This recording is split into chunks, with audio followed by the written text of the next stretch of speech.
और आइए अब खबरों को देखते हैं विस्तार से। तो कांग्रेस के अध्यक्ष पद के लिए 2 दशक के बाद कल चुनाव होने वाला है और वोटिंग के लिए तमाम तैयारियां पूरी कर ली गई हैं।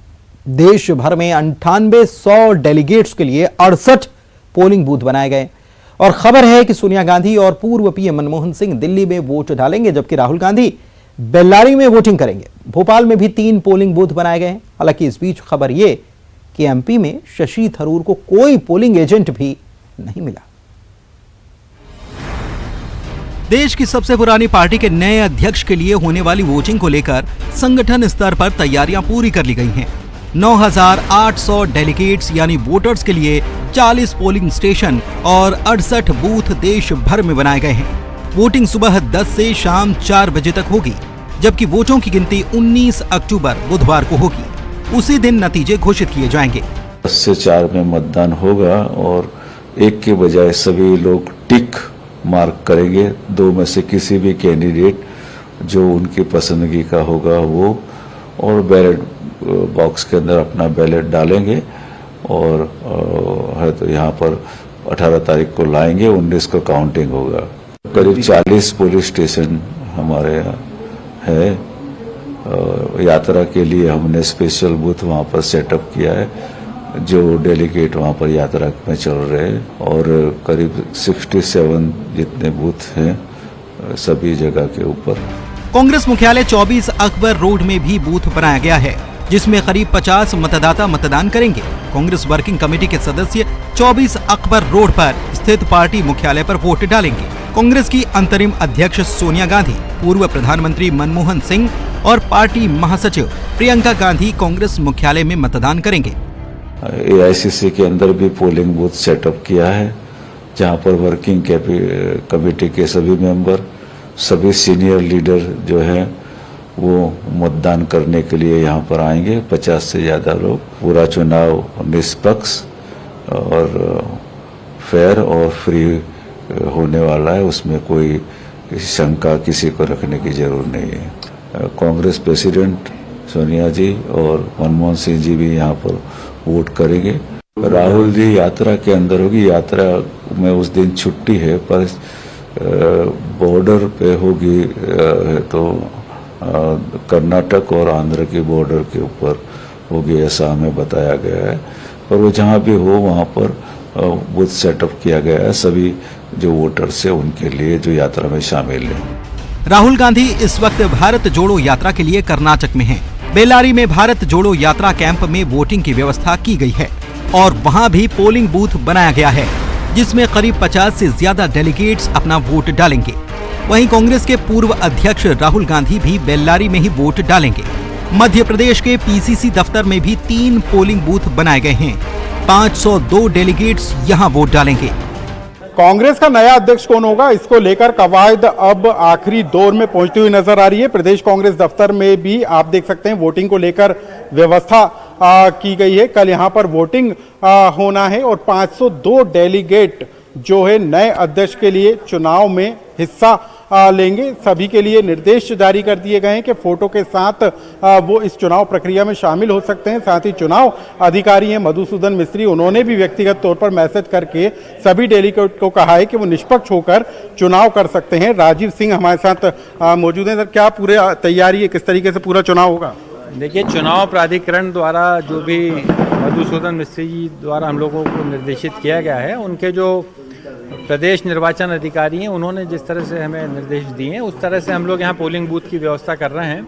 हमारे यहाँ पे 3 पोलिंग बूथ बनाए जाएंगे, क्योंकि 500 की संख्या है हमारे, 502 की, तो 5 उनको हम चाहते हैं कि 150 लोग एक बूथ पे ज़्यादा भीड़ ना लगे, क्योंकि 10 से 4 बजे तक का समय है।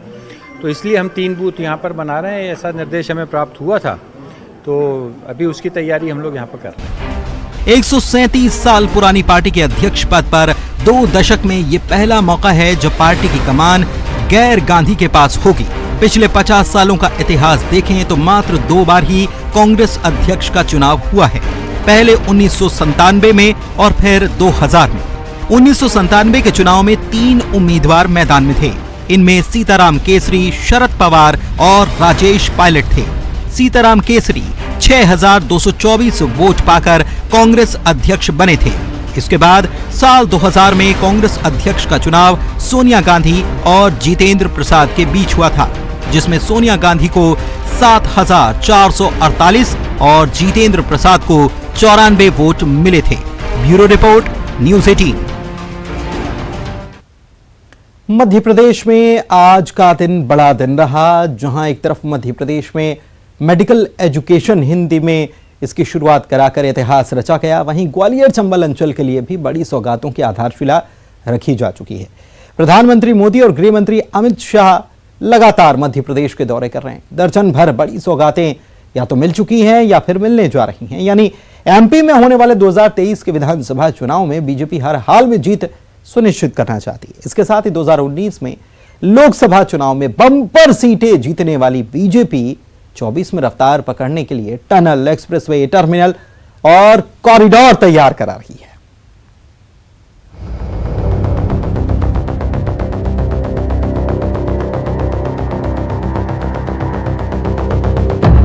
प्रधानमंत्री मोदी और गृह मंत्री शाह के फोकस में है मध्य प्रदेश। 2023 में होने वाले विधानसभा चुनाव और 2024 लोकसभा चुनाव की तैयारियां मुकम्मल कर लेना चाहती है बीजेपी।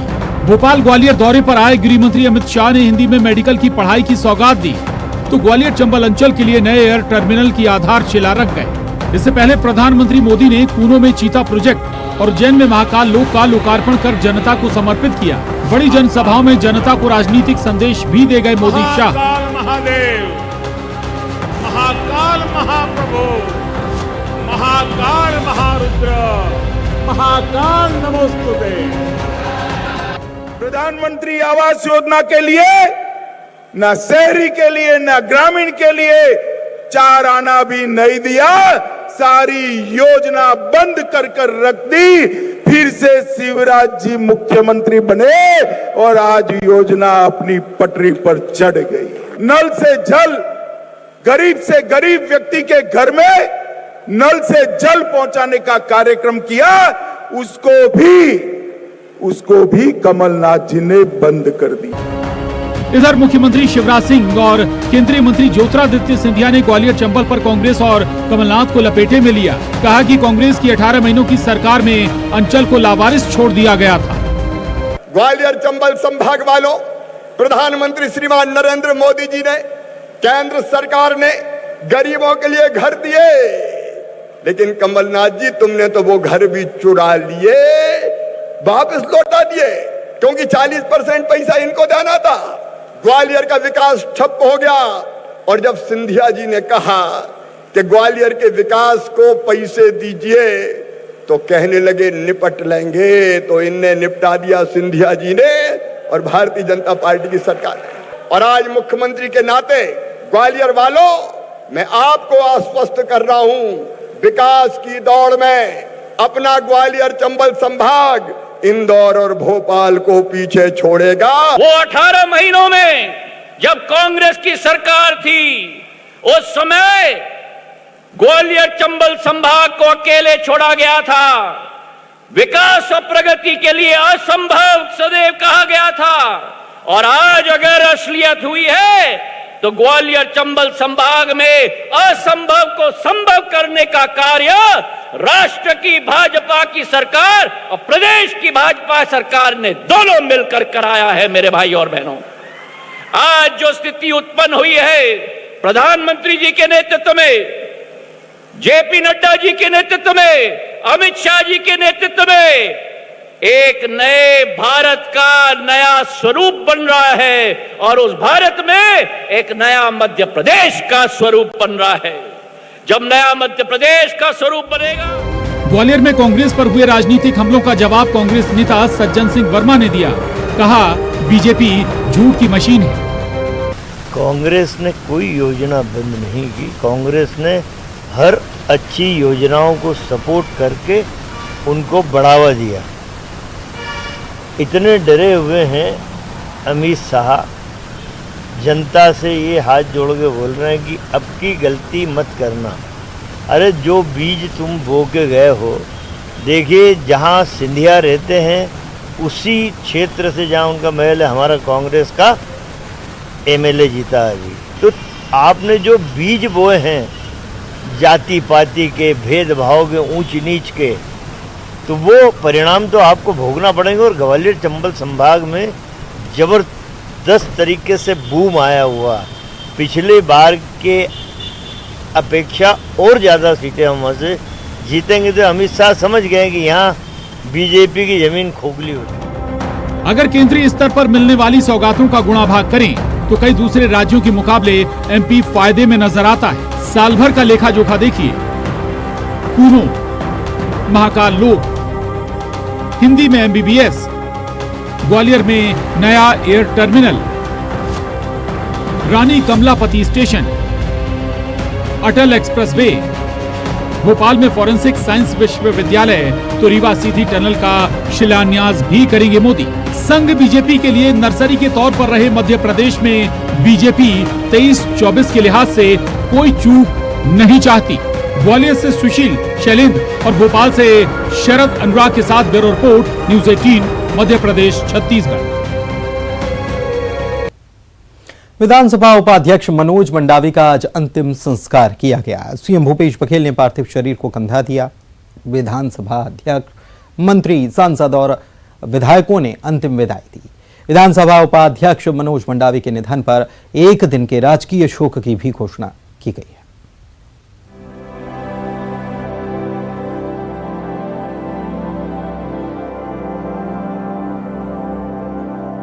पूरे राजकीय सम्मान के साथ विधानसभा उपाध्यक्ष मनोज मंडावी का अंतिम संस्कार किया गया।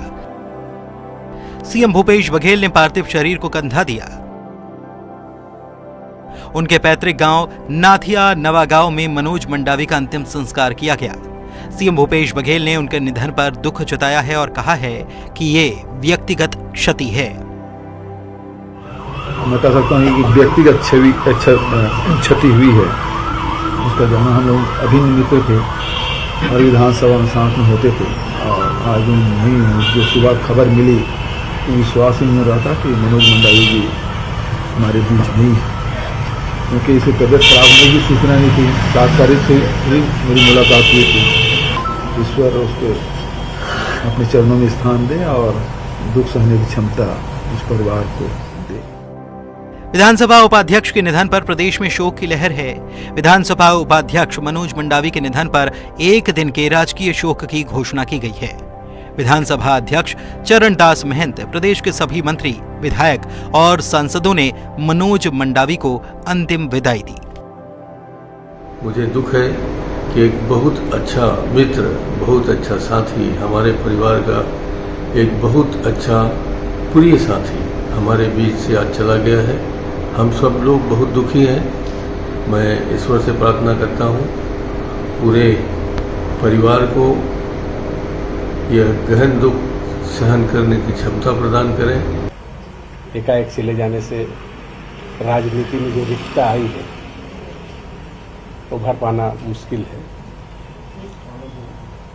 इस दुख के घड़ी में उनके परिजनों को ईश्वर दुख सहने की शक्ति प्रदान करे और मंडावी जी को अपने श्री चरणों में स्थान दे। एक सुबह जानकारी लगी कि मनोज नहीं रहे, और व्यक्तिगत भी मेरे बहुत ही स्नेहिल संबंध उनके साथ थे।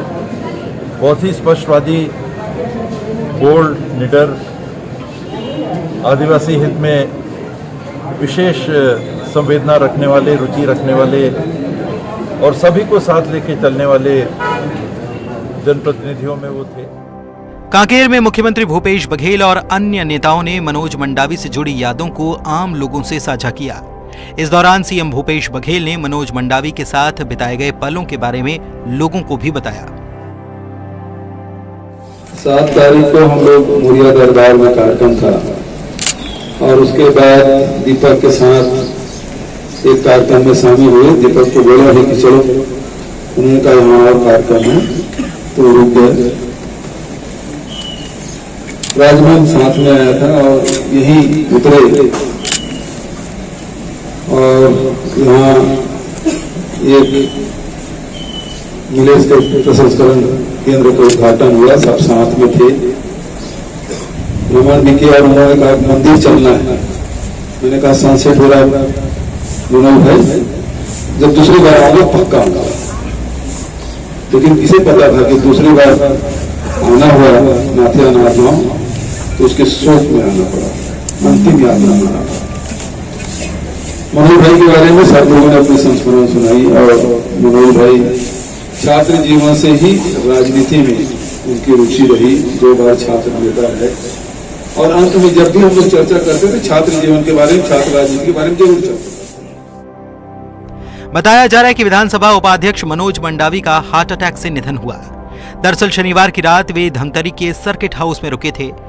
रविवार की सुबह उनके सीने में अचानक से दर्द हुआ, जिसके बाद उन्हें धमतरी के अस्पताल ले जाया गया। अस्पताल ले जाते वक्त डॉक्टर्स ने मनोज मंडावी को मृत घोषित कर दिया। Bureau report, news 18 Madhya Pradesh, Chhattisgarh. तोहफे में कार, बाइक और स्कूटी। जी हां, बिल्कुल सही सुन रहे हैं आप। और ये तोहफा किसने किसे दिया है, खबर यही है। दीपावली में एक दूसरे को तोहफा देने की परंपरा होती है और इस मौके पर कंपनियां भी बोनस और तोहफे अपने कर्मचारियों को देती ही हैं। लेकिन कुछ लोग ऐसा तोहफा देते हैं जो सबको हैरान कर देता है, दूसरों को प्रेरणा भी देता है। कईयों को ऐसा ही कुछ किया है चेन्नई के एक ज्वेलरी शॉप के ओनर ने, मालिक ने। चलिए आपको दिखाते हैं उन्होंने तोहफे में अपने कर्मचारियों को क्या क्या दिया है।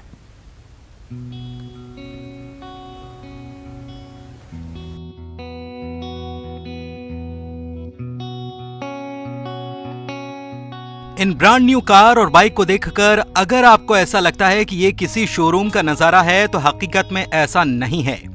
दरअसल ये तोहफा है जिसे खरीदा है चेन्नई के एक ज्वेलरी शॉप के मालिक ने अपने कर्मचारियों के लिए।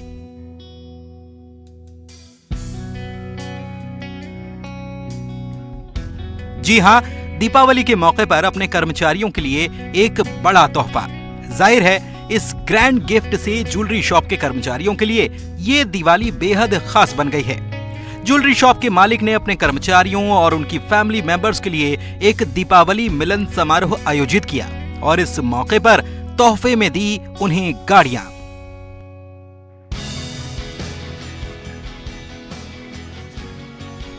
ज्वेलरी शॉप के मालिक ने कहा कि हर उतार चढ़ाव में ये कर्मचारी हमारे साथ रहे, इसीलिए प्यार भरा एक तोहफा तो बनता है।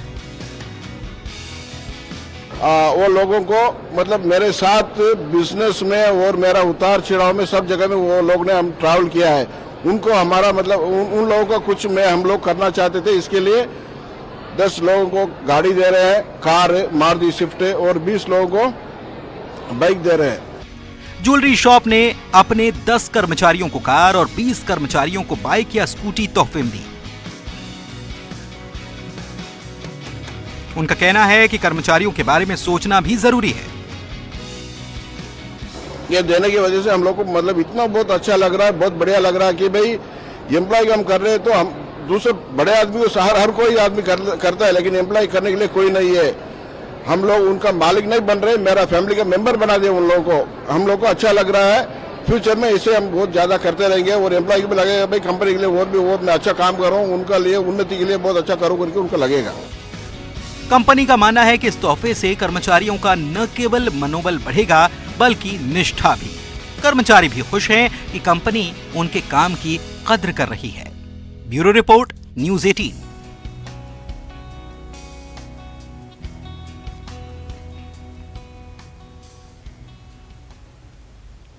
तो जाहिर सी बात है, इस रिपोर्ट को देखने के बाद लोग ये जरूर सोचेंगे या चाहेंगे कि मालिक हो या कंपनी हो तो ऐसी हो जो इस प्रकार के तोहफे देते रहे। और दीपावली का पर्व है तो कोई भी ये सोचना निश्चित रूप से चाहेगा। बढ़ते आगे, देश में पीएम नरेंद्र मोदी और प्रदेश में सीएम शिवराज सिंह चौहान के बेटी बचाओ, बेटी पढ़ाओ और बेटी बढ़ाओ अभियान का असर अब धरातल पर उतरता दिखाई दे रहा है। इसकी ताजा बानगी दिखी बुरहानपुर के नेपा नगर में। आइए देखते हैं।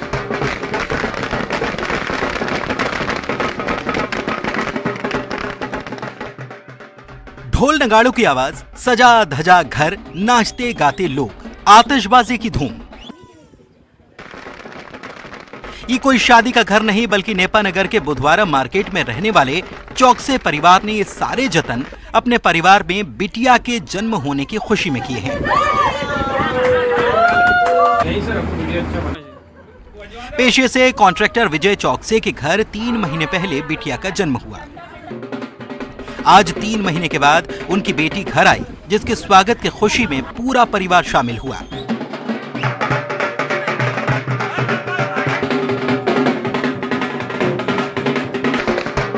बच्ची के चाचा ने कन्या के पहली बार घर आगमन की खुशी में पूरे घर को फूलों से सजा दिया।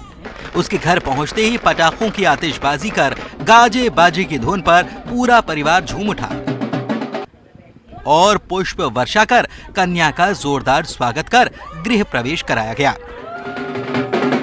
इस दौरान परिवार के सभी लोग खुशी में झूमते नजर आए। समाज की जो कुरीतियां थी कि बेटियों को बेटों से कम आंका जाता था, उससे कहीं ज़्यादा परे होकर हमारे जो परिवार में पहली बेटी ने जन्म लिया है, उसके जन्म को काफ़ी प्रसन्नतापूर्वक हमने सेलिब्रेट किया। हमारी जो छोटे ब्रदर है, उनकी बेटी घर में पहली बेटी का जन्म हुआ है और उसके गृह प्रवेश पर हमने काफ़ी उत्साह मनाया। गाजे बाजे से उसका आतिशबाजी कर बेटी का गृह प्रवेश करवाया। हमारे परिवार की सोच है कि पूरे देश में बेटियां बड़े बड़े उच्च पदों पर विराजमान है। हमारे देश की राष्ट्रपति एक महिला है, तो बेटियों को क्यों कम आंका जाए। इसलिए हम बेटों से ज़्यादा बेटी के जन्म पर खुशी मनाकर एक छोटा सा संदेश देने का हमारे परिवार ने प्रयास किया है। बेटी के इस भव्य स्वागत की पूरे नगर में चर्चा है। लोग भी काफी आश्चर्यचकित हैं। परिवार को लोगों का कहना है कि बेटियां भी बेटों से कम नहीं होती। सभी को इसी का संदेश देने के लिए उन्होंने ये छोटी सी कोशिश की है। शारिक अख्तर, न्यूज़ 18, बुरहानपुर। वर्दी का खौफ जब चोर बदमाशों में खत्म हो जाता है, तब आम आदमी खुद अपने जान माल की सुरक्षा के लिए मोर्चा संभाल लेता है। बैतूल से देखिए एक खास रिपोर्ट।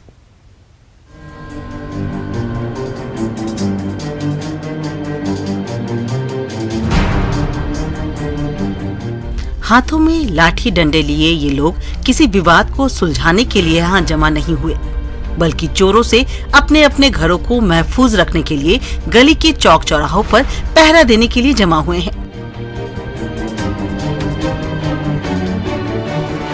तस्वीरें बैतूल के गोठी कॉलोनी की है, जहां आए दिन चोरी की वारदातों से लोग परेशान हैं। और जब पुलिस से मदद मांगते मांगते थक गए और वर्दी वालों पर से उनका भरोसा खत्म हो गया, तो वे खुद लाठी डंडों से लैस होकर रात में पहरा देने के लिए निकल पड़े। गोठी कॉलोनी के लोगों का कहना है कि यहाँ से महज आधे किलोमीटर की दूरी पर कोतवाली थाना है। बावजूद इसके चोर आए दिन इलाके में सेंधमारी कर चोरी की वारदातों को धड़ल्ले से अंजाम दे रहे थे। थाने में लिखित शिकायत हुई। इसके बावजूद भी जब चोरी की वारदातें कम नहीं हुई, तब लोगों ने तय किया कि वो पुलिस के भरोसे पर रहने के बजाय खुद मोर्चा संभाले और रात में सड़कों पर उतरकर पहरा दे। फिर क्या था, कॉलोनी के बड़े बुजुर्गों ने युवाओं के साथ मोर्चा बनाया और अब ये टीम लाठी डंडों और टॉर्च से लैस होकर हर रात इसी तरह सड़कों पर निकलती है और लोगों को चोरों से सावधान करते हुए पहरेदारी करती है। रिसुनाइडो, bureau report, news 18, Madhya Pradesh, Chhattisgarh.